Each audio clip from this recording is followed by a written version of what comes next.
So இது வரைக்கும் இவங்க கலெக்ட் பண்ண இந்த டீட்டெயில்ஸ் வரைக்கும், ஏன்னா அவங்க அப்பா அம்மா இருக்கும் போது இந்த கொலை நடக்கலை. எப்பயுமே ரெகுலராக இருப்பாங்க தோட்டத்து வீட்டத்தில்.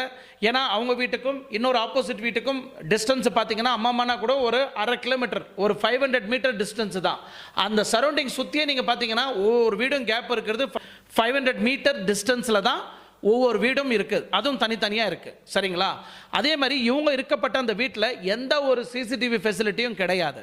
அப்படியே இவங்களுக்கு எதிரியோ இல்லை வில்லனோ இல்லை யாராவது இவங்க வீட்டுக்கு வேண்டாதவங்களோ இல்லை குடும்பத்தில் இருக்கிறவங்க வேண்டாதவங்களோ இருந்து இவங்களுக்கு தெரிஞ்சிருந்தால் கண்டிப்பாக அவங்க தோட்டத்து வீட்டில் கண்டிப்பாக சிசிடிவி கேமரா போட்டிருப்பாங்க. ஏன்னா இவங்களுக்கே தெரியும் அந்த மாதிரி யாருக்கிட்டையும் இவங்க வச்சுக்கினது கிடையாது. அதனால் அந்த வீட்டில் சிசிடிவி கேமரா வைக்கல.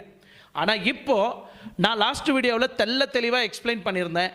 திருப்பூர் மாவட்டத்தில் இருக்கக்கூடிய, பல்லடத்தில் மாவட்டத்தில் இருக்கக்கூடிய, எஸ்பெஷலி நிறைய தோட்டத்து வீட்டில் இருக்கக்கூடிய மக்கள், அது வயசானவங்க மட்டும்தான் அதிகமாக அந்த வீட்டில்